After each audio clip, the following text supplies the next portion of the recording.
3/4 का स्क्वायर करें तो 9/16 आ जाएगा, तो 9/16 और a, ठीक है, प्लस यहाँ पे 3/4 और b और -6 बराबर 0। 9a + 12b बराबर 16 में 6 से मल्टीप्लाई कर देंगे, क्रॉस मल्टीप्लाई तो आ जाएगा 96।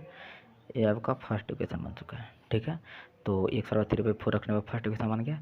उसी तरह अगर -2 इसमें पुट करेंगे, क्योंकि दोनों रूट है ना, -2 भी करना चाहिए, तो उसका भी बराबर 0 करके वहाँ से एक और इक्वेशन बना लेंगे। इस तरह से ए और बी में आपको 2 इक्वेशन मिल जाएगा, फिर दोनों को सॉल्व करके ए और बी फाइंड कर लेंगे। तो चलिए इसमें मल्टीप्लाई करते हैं, तो कितना आ जाएगा 2√3 और √3, तो कितना होता है 2√3 और √3 में मल्टीप्लाई आता है ना, करने इस तरह से करते हैं। देखिए 2√3 और √3, तो 2 का 2 ही रह जाता है, रूट में मल्टीप्लाई होकर √3 और √3 तो √9 होता है, तो √9 को 3 निकाल सकते हैं बाहर, तो 2×3 = 6, √3 x कॉमन ले सकते हैं, इसमें x बच जाएगा। इसमें देखिए 3 है, 3 2 √3 मिलकर बनता है, तो एक √3 निकल गया, लेकिन एक √3 बच रहा है, और एक √3 बच रहा है और √2 भी बच रहा है, मतलब कि √6 बच रहा है, ठीक है। हेलो फ्रेंड, तो आज हम लोग क्वाड्रेटिक इक्वेशन पार्ट 7 वीडियो करने वाले हैं। इसमें भी आज हम इंपॉर्टेंट क्वेश्चन कुछ करने वाले हैं। जैसे कि आप पार्ट 6 में भी देखे होंगे कि इंपॉर्टेंट क्वेश्चन किए थे, अगर आप नहीं देखें तो जाकर के पीछे वाला जरूर देखिए, क्योंकि उसमें भी इंपॉर्टेंट क्वेश्चन किए हैं और बहुत अच्छी तरह समझाया है, जिससे आपको समझ में आ जाएगा। तो चलिए आज पार्ट 7 में भी कुछ क्वेश्चन करने वाले हैं बहुत अच्छी तरह से, जिसमें से एक क्वेश्चन आपको स्क्रीन पर दिख रहा होगा, जो कि क्या दिया हुआ कि find the value of A and B for which x = 3/4 and x = -2 are the roots of the equation ax² + bx - 6 = 0। मतलब बोल रहा है कि ये एक क्वाड्रेटिक इक्वेशन है, इसका 2 रूट हमें फाइंड है। क्वाड्रेटिक इक्वेशन तो 2 रूट दोनों रूट हमको फाइंड है, तो ए और बी का क्या वैल्यू होगा। तो आपको याद है, तो ऐसा क्वेश्चन एक पिछला वीडियो अर्थात पार्ट 6 में लास्ट में मैंने कराया था, जिसमें x बराबर केवल एक ही रूट दिया हुआ, तो हमको k का वैल्यू फाइंड करना था। आपको याद है? हाँ, अगर याद है तो ठीक है। तो चलिए इसमें करते हैं, उससे हमको कोई लेन देन है नहीं। खैर, तो देखिए ये क्या हो रहा है कि x = 3/4 और x = -2 दोनों का दोनों जो है इसका रूट है। तो रूट का है, कहने का मतलब है कि x = 3/4 भी इसमें सर्टिफाई कर देगा। सर्टिफाई करने का मतलब कि अगर x = 3/4 इसमें रखते हैं तो बराबर में 0 रहना चाहिए, और x = -2 भी रखते हैं फिर भी बराबर में 0 रहना चाहिए, क्योंकि रूट है तो बराबर में तो 0 आएगा ही। तो चलिए पहले x = 3/4 को पुट करके हम बराबर में 0 डालते हैं, वहाँ से a और b में एक इक्वेशन बनेगा, और x = 2 रखेंगे तो वहाँ से भी एक और इक्वेशन बनेगा। तो इस तरह से हम ए और बी में 2 इक्वेशन बन जाएगा, और दोनों को सॉल्व करके ए और बी फाइंड कर लेंगे। चलिए देखते हैं। तो सबसे पहले x = 3/4 रखते हैं, ठीक है। तो x = 3/4 यहाँ पे पुट करते हैं, तो देखिए क्या होता है। तो a और x² है, तो x के साथ 3/4 रख रहे हैं, तो 3/4 का स्क्वायर हो जाएगा, और प्लस b × x है, b × x, तो x के साथ फिर 3/4 रख रहे हैं, ठीक है, और -6 बराबर 0। समझ रहे। चलिए यहाँ से सॉल्व इसको पहले कर लेते हैं, कितना आ जाएगा। देखिए 3/4 का स्क्वायर करें तो 9/16 आ जाएगा, तो 9/16 और a, ठीक है, प्लस यहाँ पे 3/4 और b और -6 बराबर 0, ठीक है। चलिए अब यहाँ पे ए और बी में एक अच्छी तरह से इसको अरेंज करके इक्वेशन बनाते हैं। तो 6 को उधर साइड ले लेते हैं, और यहाँ से इसको एलसीएम ले लेते हैं, तो 4 और 16 का एलसीएम 16 हो जाएगा, तो ऊपर 9a आ जाएगा। यहाँ पे 4 4 + 16 मतलब 4 बार में डिवाइड होगा, तो 4 से ऊपर वाला मल्टीप्लाई करेंगे, अर्थात 12b बराबर 6 को उधर साइड ले देंगे तो +6 हो जाएगा, ठीक है। अब इससे मल्टीप्लाई करेंगे तो कितना आ जाएगा 9a + 12b बराबर 16 में 6 से मल्टीप्लाई कर देंगे, क्रॉस मल्टीप्लाई तो आ जाएगा 96। ये आपका फर्स्ट इक्वेशन बन चुका है, ठीक है। तो x = 3/4 रखने पर फर्स्ट इक्वेशन बन गया। उसी तरह x = अगर -2 इसमें पुट करेंगे, क्योंकि दोनों रूट है ना, -2 भी करना चाहिए, तो उसका भी बराबर 0 करके वहाँ से एक और इक्वेशन बना लेंगे। इस तरह से ए और बी में आपको 2 इक्वेशन मिल जाएगा, फिर दोनों को सॉल्व करके ए और बी फाइंड कर लेंगे। तो चलिए एक इक्वेशन मिल गया, एक और इक्वेशन x = -2 रख के निकाल लेते हैं। तो क्या है, x = -2 की रखते हैं, तो x = -2 रखते हैं, तो देखिए क्या होगा, क्या है ax² + bx + -6 बराबर 0 ना है, तो ax² मतलब x², तो x के जगह -2 का स्क्वायर और प्लस b × x, तो x के जगह -2 और -6 बराबर 0, बस -2 रख दिए x के जगह पर, बराबर में 0 कर देंगे, बराबर 0 आना चाहिए। अब यहाँ से निकालते हैं इक्वेशन के साथ। देखिए -2 का स्क्वायर तो 4 होता है, तो 4a आ जाएगा यहाँ से, ठीक है।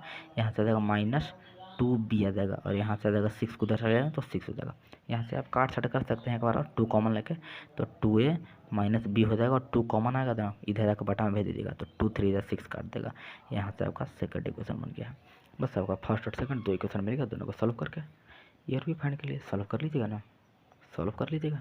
तो चलिए इसको सॉल्व कर लेते हैं, नहीं तो देखिए सॉल्व कर देते हैं हम। तो क्या है, फर्स्ट में है 9a प्लस 12b बराबर 96 और 2a माइनस 3b बराबर 3। तो इसको सॉल्व कर लीजिए, आपको सॉल्व करना तो आता होगा ना। लीनियर इक्वेशन टू वेरिएबल आपने पढ़ा है, अगर नहीं पढ़ा जाकर मैंने वीडियो देख लीजिए, आपको अच्छी तरह समझ आ जाएगा। ठीक है, तो मैं अभी नहीं करता हूँ सॉल्व, आप मेरी मजबूरी समझिए, क्योंकि मैं वीडियो को ज़्यादा लंबा नहीं करना चाहता हूँ और इसमें कुछ हमको इंपॉर्टेंट और क्वेश्चन भी कराना है। ठीक है, तो आप मेरी बात को समझ रहे हैं। तो चलिए अगला क्वेश्चन करते हैं। सेकंड क्वेश्चन आपके स्क्रीन पर आ गया होगा। चलिए इसको सॉल्व करने का ट्राई करते हैं। क्या बोल रहा है, find the root of the equation. जो इक्वेशन दिया है क्वाड्रेटिक इक्वेशन, इसको आपको रूट फाइंड करना है। चलिए फाइंड कर लेते हैं, क्या दिक्कत है। मुझे लगा कि आपको यह हार्ड लग रहा होगा, इसलिए मैंने क्वेश्चन लिया है। खैर ज़्यादा हार्ड है नहीं, वैसे आप भी कर सकते हैं। तो देखिए मैं करके दिखा देता हूँ कि कैसे होता है। तो सबसे पहले तो क्या करते हैं, इसको फैक्टराइजेशन मेथड से सॉल्व कर देते हैं, जिससे आसान हो जाए। पहले तो क्वेश्चन हम उतार लेते हैं जो है। ठीक है, चलिए अब क्या करते हैं, इससे मल्टीप्लाई करते हैं तो कितना आ जाएगा, 2√3 और √3। तो कितना होता है, 2√3 और √3 में मल्टीप्लाई आता है ना, करने इस तरह से करते हैं। देखिए 2√3 और √3, तो 2 का 2 ही रह जाता है, और रूट में मल्टीप्लाई होकर √3 और √3 तो √9 होता है। तो √9 को 3 निकाल सकते हैं बाहर, तो 2×3 = 6, मतलब ये दोनों मल्टीप्लाई करके 6 आ जाएगा। 6 से x स्क्वायर, और ये माइनस है प्लस है, तो माइनस प्लस माइनस, मतलब मल्टीप्लाई करने पर माइनस में आया था, तो बीच वाला को सब्ट्रैक्ट करने पर देखेंगे। मतलब ऐसा कौन सा मतलब अथी है, नंबर है 2, जिसको सब्ट्रैक्ट करने पर 2√2 आना चाहिए और मल्टीप्लाई करने पर 6 आना चाहिए। तो फर्स्ट और लास्ट वाला को तो कुछ भी नहीं करता है, ये इसको 2√3x², इसको माइनस 2√3 ले लेते हैं, बराबर 0 को बराबर 0, इसको स्प्लिट करना हमको। ठीक है, तो वैसा दो अंक बताइए, इसको सब्ट्रैक्ट करने पर 2√2 आ जाए और मल्टीप्लाई करने पर 6 है। तो देखिए मैं आपको एक ऐसा नंबर बताता हूँ, कौन कौन होगा। एक हो जाएगा 3√2 और एक हो जाएगा √2। बताइए तो आ जाएगा, देखिए दोनों को घटाएंगे तो 2√2 आ जाएगा। मल्टीप्लाई करने पर देखिए 6 आता है कि नहीं, 3 का 3 छोड़ देंगे और √2 तो √4 हो जाएगा, √4 को 2 निकल जाएगा बाहर, तो फिर 6 आ जाएगा। समझ रहे हैं। तो हम कौन कौन नंबर लेंगे, 3√2 और √2 नंबर लेंगे। तो चलिए ले लेते हैं, एक लेते हैं 3√2x और एक लेते हैं √2x। अब सब्ट्रैक्ट कर रहे हैं तो अलग अलग साइन देना पड़ेगा। तो यहाँ पे जो साइन होता है वो जाता है बड़ा वाला में, और इसको अपोजिट वाला साइन जाता है छोटा वाला में। ठीक है, चलिए कॉमन लेकर आसानी सॉल्व कर लेते हैं। ये दोनों में कॉमन लेंगे पहले दोनों में, तो आपको दिख रहा होगा कि हम √3x कॉमन ले सकते हैं। इसमें x बच जाएगा, इसमें देखिए 3 है, 3 2 √3 मिलकर बनता है, तो एक √3 निकल गया, लेकिन एक √3 बच रहा है, और एक √3 बच रहा है, √2 भी बच रहा है, मतलब कि √6 बच रहा है। ठीक है, आप देख सकते हैं।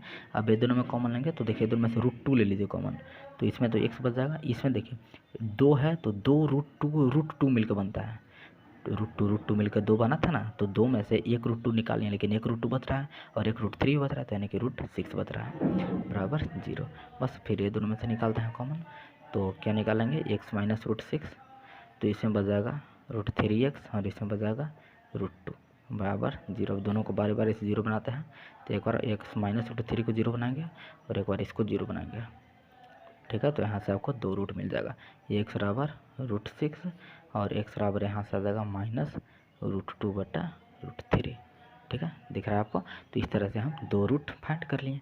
तो मुझे लगा कि आपको हार्ड लगा होगा, लेकिन ऐसे हार्ड था नहीं, मैं भी क्या बेवकूफ़ जैसा ले लिया। खैर आपको तो समझ में आ गया। वीडियो को यहीं तक रोकते हैं और अगले लेक्चर में देखते हैं कि कौन कौन सा इंपॉर्टेंट क्वेश्चन आपके लिए हार्ड है, उसको हम लेकर के आएंगे अगले सेशन में। ठीक है, नहीं तो फिर अगला में नया चैप्टर स्टार्ट करेंगे।